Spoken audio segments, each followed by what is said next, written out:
Welcome to our Fridays at First podcast. My name is Richard Gibbons, and I'm a member of the pastoral staff at First Presbyterian Church here in downtown Greenville, South Carolina. Thank you for joining us. Baseball fans across the nation this week were giddy with excitement when an elementary school coach was overheard talking to one of his young players.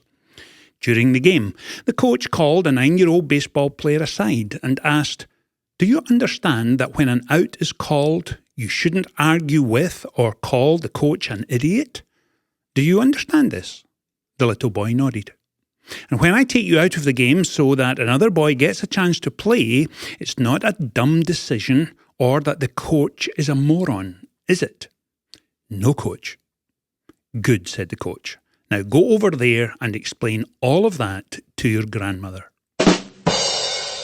And moving on from baseball, we are focusing on Easter. With Easter being only 2 weeks away, we anticipate having a busy Sunday. Most of you are aware of the times of our services, but just in case you missed them, here they are again. 8 o'clock in the sanctuary, 9:15 in the Worship and Arts Centre, 9:30 in the sanctuary, 10:45 once again in the Worship and Arts Centre, and at 11 o'clock in the sanctuary. You can pick up an Easter invitation card around the church and pass them on to family and friends and invite them to join you on Easter Sunday. We would certainly welcome them.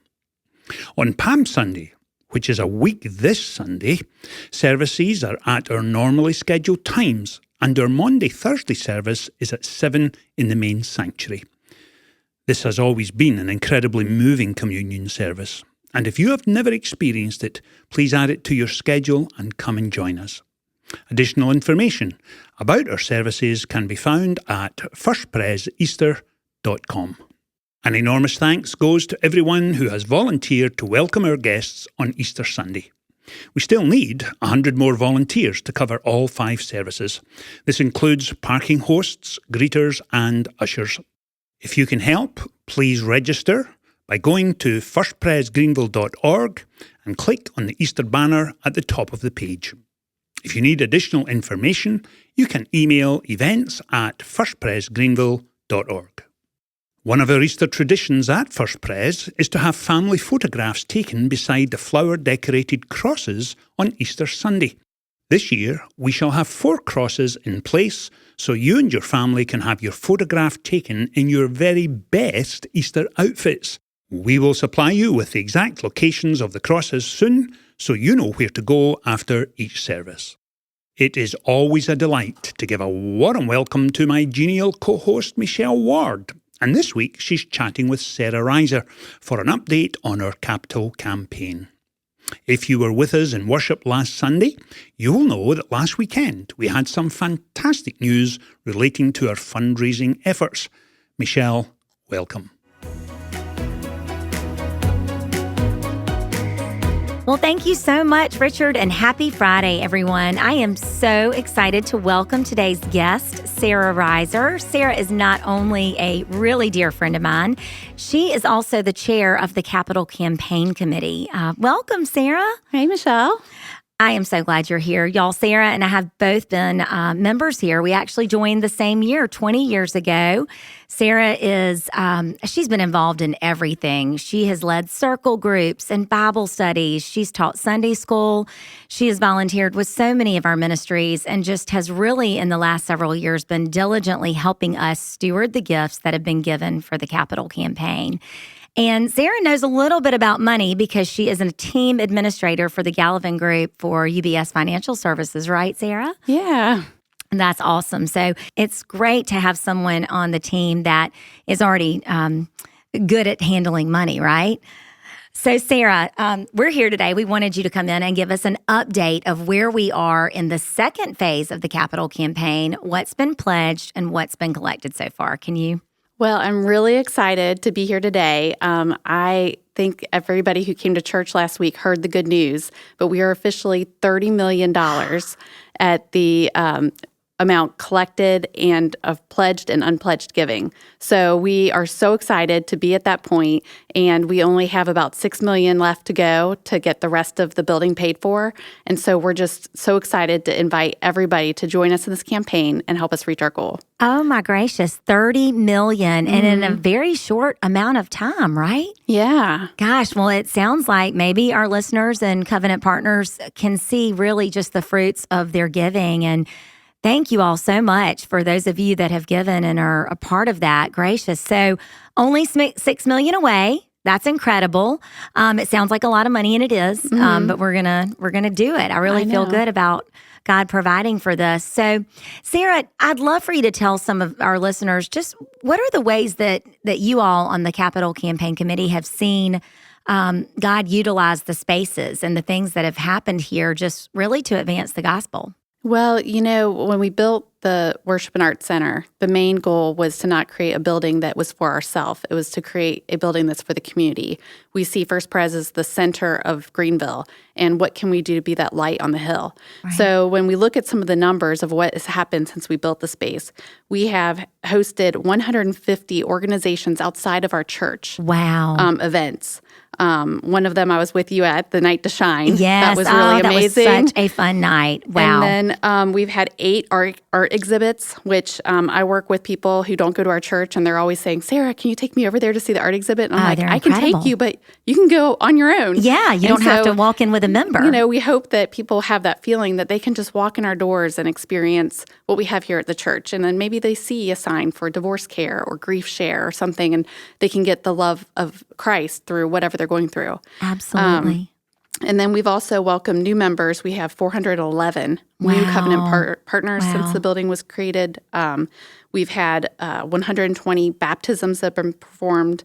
And then the children's ministry growth has been incredible, 32% on Wednesdays and 24% increase on Sundays.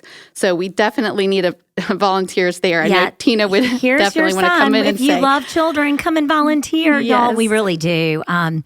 It's incredible to see how our children's programs have grown and our youth program has grown. I mean, just because, again, it's not about the building. It's not about that. It's about what's happening when, our students are at school and they invite a friend to youth group, or, a child comes home and says, look what I drew today at Sunday school, and how we're really teaching biblical application to all ages, right? Definitely. Yeah, and to see people come in and play pickleball that just, or guys come in and play basketball that live kind of nearby that would have never known about it. We have 10 new sports programs that we've offered with the gym, and 2,392 athletes. And I don't know how they came up with that number, but I think with all the pickleball players and the basketball leagues and all those things that we've got going on here, it's just incredible the number of people that use the space. And a lot of those are not members. That's right. And that's building community too. Gosh, yeah, it is really, just as a member here, watching it again grow and seeing even like during Hurricane Helene, how people from the community in downtown came in and used the internet and just had a place to work, or went into the coffee shop and just had a place to get a cup of coffee. I know I've invited people off the street on the way into work sometime. If I see somebody walking by themselves, I'm like, hey, want a cup of coffee? Come on in and hang out with me for a minute. And that's been just a great way to share just love. I know. Sometimes you don't even have to say anything for people to see that Jesus is alive and well. Right. In the building and outside of this building. Yeah, we've got Clemson MBA students that come down from Main Street. I believe one of our members invited them to come down. Yeah, and they do FCA here sometimes. Is that right? That's great. Yeah. And so it's just amazing to see the space get used and just see how vibrant our church is, Yes, it really is. And if you haven't been and you're listening, please come by and just see. We're hopefully, our goal is to equip the people in this church to go out into the community and to go out and spread the gospel. But we want, like Sara said, anybody to come by. But again, this could not have happened without all of the money raised for the Capital Campaign. And we are, we're hoping to wrap this up when? What's your timeline? So we are going into the last year, but we're officially about 21 months away from our last collection date, of it officially being over. And so we really believe that God is at work at this and that we'll reach the amount. But we really need everybody to participate, whether it's making a second gift or making a gift because they haven't joined us so far. Come in.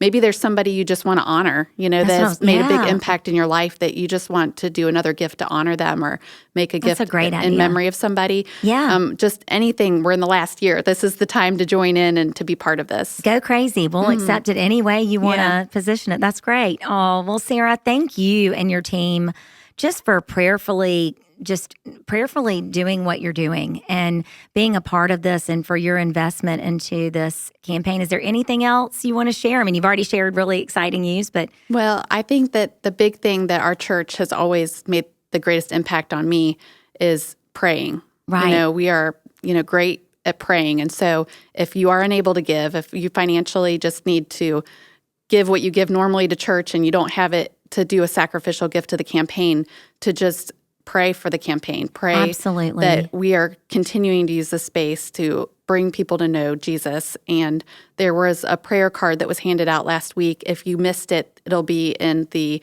literature racks. And so I encourage everyone to grab it and just make it a bookmark in their Bible and just to remember to pray for the campaign.